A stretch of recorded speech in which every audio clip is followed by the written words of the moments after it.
Ya saya baca tentang Fatihah ya, karena sampean pasti sering baca Fatihah. Supaya apa? Sekaligus jadi jimat lah gitu. Jadi kalau kamu sering di jalan-jalan yang mungkin sepi atau mungkin kan tidak semua teman Grab itu nasibnya bagus yang di Semarang Jogja. Mungkin yang di Kalimantan di Papua kan ada yang 10 kilo gak ketemu rumah, ya kan? Ya lihat di TV-TV itu kan kasihan kan.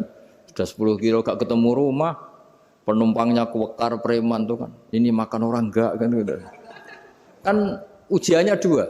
Kalau penumpangnya cantik itu ya kecoba syahwat, kalau preman takut. Jadi orang itu selalu ujian itu. Sing sedengan itu kan jarang orang itu. Jadi kalau penumpangnya perempuan cantik ujiannya itu syahwat, kalau preman ujiannya ketakutan.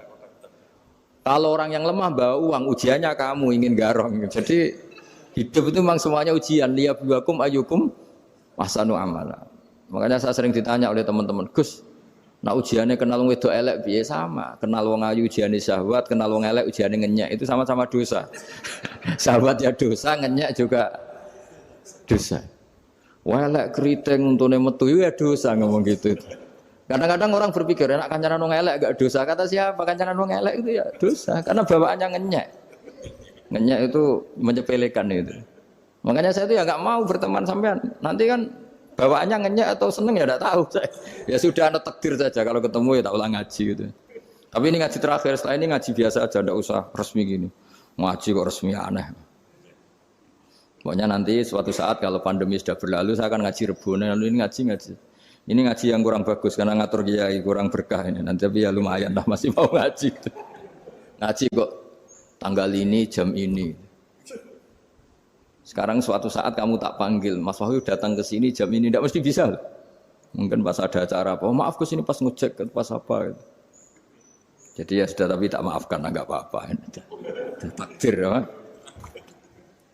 Tak bacakan supaya sampean tahu keramatnya bismillah. Nah, sebelum saya bacakan bismillah Fatihah tak beritahu tentang ilmu tafsirnya karena ini penting sekali. Fatihah itu dawuhnya Allah, tentu itu dawuhnya Allah. Saya ulang lagi itu kalamullah. Tapi yang sudah diberikan kesampaian ke kita semua. Sehingga seakan-akan itu menjadi dawuhnya kita ke Allah. Jangan salah loh ya. Fatihah itu dawuh Allah tapi sudah diberikan ke kita. Sehingga posisi kita itu yang punya itu. Nah, kenapa ini perlu dijelaskan? Karena nanti ada kalimat iyyaka na'budu wa iyyaka nasta'in. Kalau itu masih kalam Allah, berarti Allah ngomong ke kamu, ngendikan ke kamu, kepadamu aku menyembah. Masa Allah menyembah kamu? Nah, sehingga ilmu tafsir itu menyelesaikan itu dulu ya. Saya ulang lagi ya, sebelum sampean sering baca Fatihah, aku yakin ya sering baca. Tapi barokahnya ndak paham itu ndak pernah janggal.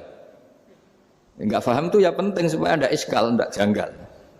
Sebetulnya di kalimat itu ada yang janggal. Kalau Fatihah itu kalimatnya Allah atau kalam Allah, bagaimana dengan kata-kata iyyaka na'budu? Masa Allah ngendikan ke kita, kepadamu kami menyembah.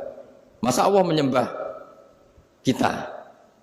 Maka penyelesaiannya secara ilmu tafsir gimana? Semua ulama mengatakan, bukan satu dua, semuanya mengatakan di Fatihah itu semuanya diberi kawalan kalimat.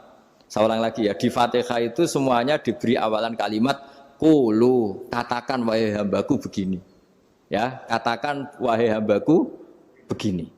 Nah, begini ini pelajaran dari Allah yang sudah diberikan ke kita. Terus kita mengatakan bismillahirrahmanirrahim, alhamdulillahirabbil, termasuk kita mengatakan iyyaka na'budu wa iyyaka nasta'in.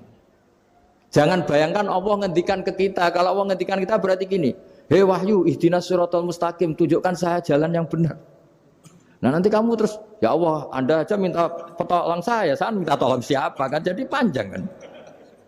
Ya, saya ulang lagi ya. Jadi itu di Ulumul Quran diterangkan gimana? Sebelum baca Fatihah, ya. Fatihah itu kalamullah, ngendikane Allah, tapi yang sudah diajarkan ke kita dan sudah milik kita. Sehingga kalimat itu menjadi milik kita. Tapi ya kalamullah, tetap kalamullah, tapi sudah menjadi milik kita. Sudah paham ya? Ya pinter nah. Ya, karena kalau tanpa penjelasan seperti ini, Anda akan iskal. Bagaimana Allah iskal itu janggal? Bagaimana Allah mengatakan iya karena butuh? Kan jadi aneh kan? Ya, jadi tak jelaskan secara ilmiah ya. Jadi kata ulama-ulama tafsir, ayat-ayat Quran seperti ini sebetulnya dimulai dari kulu apa? Meskipun nggak dilafatkan. Itu kan sama dengan qul huwallahu ahad Muhammad, katakan kalau Tuhan itu satu. Ya namanya Quran itu kan kalam Allah, membina nabinya, membina umatnya. Makanya dikatakan atau enggak di sini tersembunyi kata qulu, katakan. Ya, jadi ya ibarat apa itu? Kamu ngajari anak kamu lah, le panggil jenengan bapak kulo. Itu maksudnya anak itu kalimat kamu, tapi kamu ajarkan ke anak kamu. Terus anak kamu bilang Pak jenengan bapak kulo. Nah, ketika kamu mengatakan jenengan bukan kamu mengatakan jenengan anakku, berarti anakmu itu bapakmu kan lucu kan? Anak kamu ajari jenengan bapak kulo, kamu engkau bapak saya. Terus anak kamu mengulang jenengan atau kamu bapak saya. Berarti itu kalimat yang kamu ajarkan, tapi sekarang sudah milik anak kamu. Kalau itu kalimat kamu kan lucu, masa anak kamu bilang bapak? Nah itu seperti itu. Jadi ulama memberi solusi atau jawaban iya karena abudu. Ya itu sebelumnya ada kata-kata kulu, katakan wahai hambaku, hubungan kamu dengan saya adalah katakan iya karena butuh, wa iya karena stain. Terus hubungan kamu dengan saya katakan juga dalam doamu ihdinas siratal mustaqim. Jelas ya, jadi itu kalam Allah yang sudah milik kita karena diajarkan Allah untuk kita. Dong ya? Ya dong, gak jelas gak. Tapi bagus, gak jelas itu bagus. Kalau kamu jelas gak jadi digrab, jadi gubernur. Min azimi fadliha kasratu asma'iha fadail ukhra. Ini cerita dramatisnya surat Al-Fatihah. Qala Abu Hurairah radhiyallahu anhu inna iblisa ranna khina unsitat Al-Fatihah. Jadi iblis itu begitu kesakitan. Ini kitab Abu Abul Farad karangannya Sayyid Muhammad Alawi, juga kutipan dari beberapa kitab. Yang jelas beliau sendiri juga ngutip dari beberapa riwayat di beberapa hadis. Halaman 1, 2, 3. Ketika Fatihah turun itu iblis kesakitan. Kayak orang sakit gigi lah, tersiksa sisanya karena turunnya surat apa? Al-Fatihah. Artinya kalau Anda baca Fatihah dijiwai, maka Anda melemahkan setan, melemahkan iblis. Wa qala Mujahid, khina unzilat Fatihatul kitab ronna fastama indahu asyayatin. Jadi ketika Fatihah itu turun, iblis itu terkapar lah kira-kira. Sampai dijenguk banyak setan. Jadi kemana di ICU lah kira-kira gitu kalau sekarang itu. Entah COVID entah enggak tahu. Pokoknya di ICU sampai dijenguk banyak setan.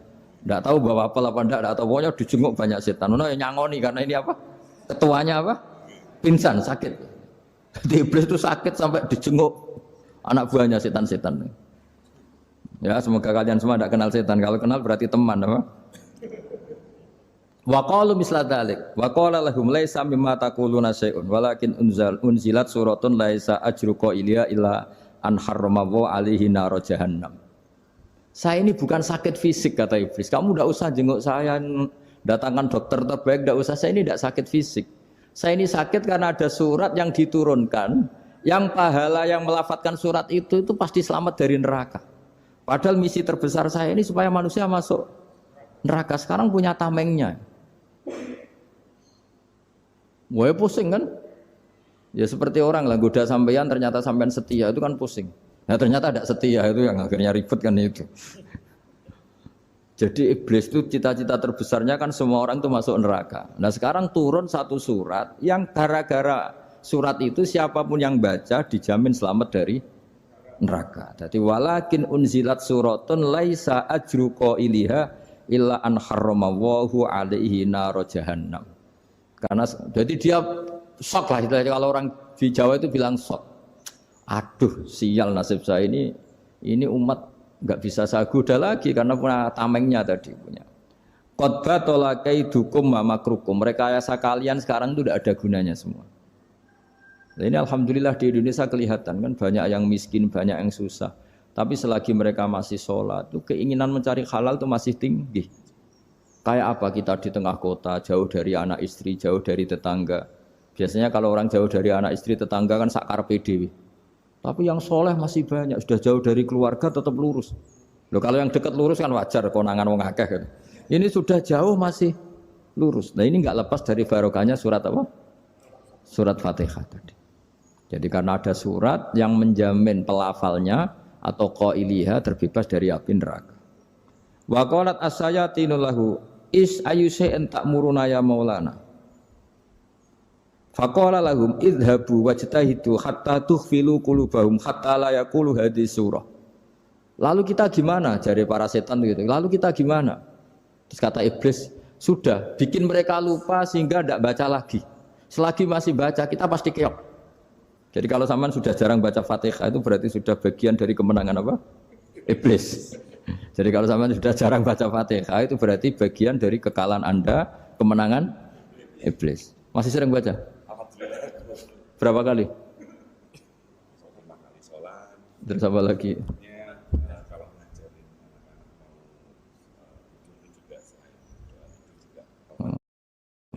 Kok 5 kali tok itu? Berarti pas sholat fardu tok itu. Enggak 5 kali itu mendingan itu 17. Kamu itu ngitungnya jangan 5 ini. 5 waktu itu berarti lumayan kan? Berapa? 17 ya? Ya. 17 ya? Ya. 17, tapi kalau makmum tuh sering separuh kan, apalagi makmum tarawih. Ya kan? Makmum tarawih itu bacanya Fatihah ada yang sempurna enggak ya? Ya enggak lah. Baru alhamdulillahirabbil alamin ruko ikut ruko gitu. Makmum kan yang tarawih lah Mas. Kalau tarawih jarang sempurna ya.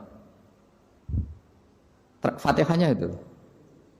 Kan imam sudah ruko. Kamu bacanya Fatihah sampai mana biasanya? Baru setengah ya. Ya paling pas tarawih aja kan enggak sempurna ya. Apalagi kalau imamnya sing kilat tuh waduh malah. Nah, ketika Fatihah itu sebegitu keramatnya, sebegitu topnya, itu setan rapat singkat cerita itu yang tadi dipimpin oleh iblis yang sedang terkapar apa? Terus tali obatnya enggak ada, cuma dia shock karena ada surat yang turun yang melafatkan itu pasti selamat dari apa? Neraka. Nah, ini gimana saran Anda? Terus sarannya adalah bikin orang-orang itu lupa tidak baca Fatihah.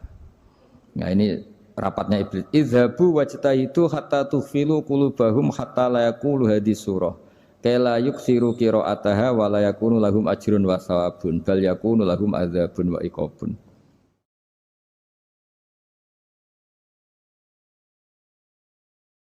Jadi saya mohon selama ini Anda sudah baca, tapi mungkin hanya rutin saja. Napa rutin? Saja. Jadi barokahnya ngaji ini kamu punya kekuatan atau punya semangat membaca karena ini surat yang luar biasa. Ibarat gini, kalau sampean tanya, saya juga sering mikir, masa Gus hanya surat kok punya kekuatan seperti itu? Di dunia ini kata Allah, mulai Nabi Adam sampai kiamat, nggak ada yang bisa menandingi kekuatan kalimah. Kalimah itu kata-kata. Nggak ada yang bisa menandingi kata-kata. Misalnya Anda nge-grab, berangkat istri cuek, berangkat cuek. Itu beda dengan ketika meskipun satu kalimat. Wes Pak, muga-muga dilindungi pangeran, mugi-mugi jenengan selamat. Itu menjadi teduh dan semangatnya luar biasa karena kayak mendapat support.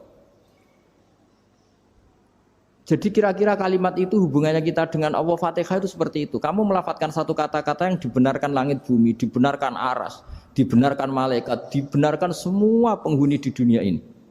Sehingga itu efeknya luar biasa. Itu seperti gini ya, kamu cerai sama istri, terus nikah lagi katut babon. 10 tahun anak kamu dididik, ibunya benci kamu. Dan memang Anda layak dibenci. Duwidek. Dan sampai enggak pernah manggil kamu Pak. Suatu saat, kamu tentu rindu kan, ingin dipanggil Bapak oleh anak kamu. Suatu saat anak ini manggil kamu Pak E. Wah itu senengnya bukan main. Hanya sebuah kata-kata. Makanya kadang-kadang orang itu tanya sama kiai, ijazah lafadz ini gunanya apa sih? Itu ijazah-ijazah itu untaian kata-kata. Yang kata-kata ini dibenarkan langit dan bumi dan aras dan para malaikat sehingga efeknya itu luar. Nah ibarat seperti itulah. Kamu melafadzkan Fatihah itu melafadzkan kata-kata yang dibenarkan Allah dan Rasul dan semua malaikat, semua penghuni langit. Maka ini efeknya pasti luar Nah di sini lah orang-orang dulu tuh tahu keramatnya itu sehingga ketika melawan Belanda, melawan Jepang dulu tuh kalimat-kalimat itu menjadi mantra yang luar biasa. Doa yang luar biasa. Tapi di era modern karena orang sudah tidak ngerti itu, dianggap itu mantra, jimat, khurafat, bid'ah, waduh ribet meneh malah. Sebetulnya tidak seperti itu. Memang kata-kata ini kekuatannya luar biasa. Sama kesakitan hati kamu juga karena itu. Wis ngojek wangilan. Lha Pak di bojo kok kowe gagahe tok kere. Wah, iku seling terus mesti. Padahal kalimat itu kan tidak melukai secara fisik, tapi apa kerjanya sesuk saras-sarasen. Karena terus dengan pengadilan seperti itu kan, ngapain kerja demi perempuan yang seperti ini? Lagi-lagi kata-kata ini luar. Nah bayangkan kalau kata-kata itu adalah kalimat yang diajarkan Allah lewat Rasulnya, lewat malaikat Jibril. Kayak apa kekuatannya itu? Nah, kira-kira Fatihah itu gitu. Kalimat yang baik, kalimat thayyibah diajarkan oleh Allah dan Rasul, kayak apa kira-kira kekuatannya? Pasti luar biasa. Wong support yang dikatakan istri kita, anak kita aja luar biasa, apalagi ini support yang diajarkan Allah dan Rasul. Ya makanya saya mohon kalau baca Fatihah, baca kalimat-kalimat thayyibah ketika sholat itu dijiwai. Ya misalnya Rabbana lakal hamdu mil'us samawati wa mil'ul ardi wa mil'u ma syi'ta min syai'im. Engkau zat yang layak dipuji dan pujian ini memenuhi langit dan bumi. Karena kita tahu nggak ada sejengkal di alam raya ini kecuali di situ ada rahmat Allah. Misalnya kamu bisa lewat sampai rumah saya, kamu mungkin anggap biasa saja. Coba kalau ngalami likuifaksi, tahu-tahu bumi ini ambles, bisa ngelewati yang likuifaksi itu luar. Tanyakan orang pernah ngalami likuifaksi di Sulawesi, itu melihat bumi bisa diinjak nggak ambles itu, wah luar. Sampean nggak ngalami itu sehingga lewat bumi ya biasa aja. Coba kalau ngalami seperti tidur, ya biasa aja.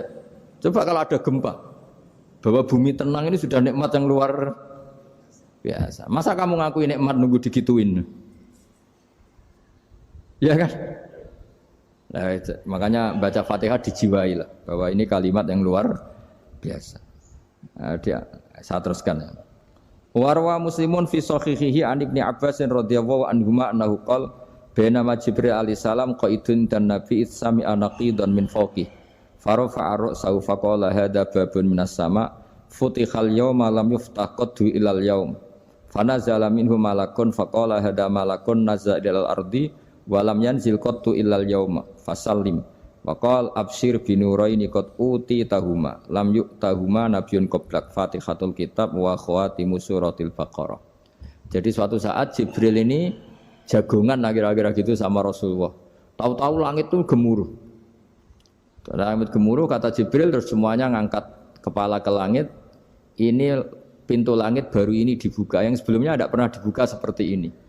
Turunlah malaikat, yang malaikat ini pun malaikat spesial yang enggak malaikat murahan lah kira-kira gitu, yang enggak pernah turun ke bumi kecuali juga saat itu. Dengan penyambutan yang luar biasa, dengan semuanya enggak pernah terjadi. Hanya karena bahwa surat Fatihah. Jadi ini surat yang luar biasa, pengawalannya lewat malaikat yang spesial enggak pernah turun di bumi kecuali saat itu. Penyambutannya juga enggak pernah seperti itu, baru seperti itu. Jadi semuanya itu spesial. Nah, kenapa ini spesial? Karena di situ ada isi puja-puji kepada Allah Subhanahu wa taala. Ada ikrar kita, alhamdulillahirabbil alamin, arrahmanirrahim. Ikrar ini penting. Kalau contoh paling gampang gitulah. Kamu punya istri selama ini cerewet terus. Suatu saat ngomong, "Pak, tak angen-angen ra ono wong lanang koyo sampeyan." Wah, itu langsung tidak ada lelaki sebaik engkau. Itu sampean senengnya Masya Allah. Karena ada ikrar dari seorang istri ke kamu. Nah bayangkan kalau ikrar kita sebagai hamba diakui oleh Allah Subhanahu, maka ikrar ini akan dicatat sebagai kebaikan kita yang kita panen nanti di akhirat. Karena ada ikrar. Kita ikrar bahwa alhamdulillahirabbil alamin, kita ikrar ar-rahmanir rahim, kita ikrar maliki yaumiddin, kita ikrar iyyaka na'budu wa iyyaka nasta'in. Sampean misalnya jadi orang Indonesia, ketemu orang Indonesia yang makmur di Jerman. Terus lupa Indonesia. Kamu orang Indonesia? Enggak, saya enggak orang Indonesia. Mangkel gak kira-kira? Mangkel. Karena salah ikrar kan gitu. Ya jadi saya mohon jangan anggap kalimat itu hal yang biasa tapi luar biasa. Nggih, ngoten mawon. Assalamualaikum warahmatullahi wabarakatuh.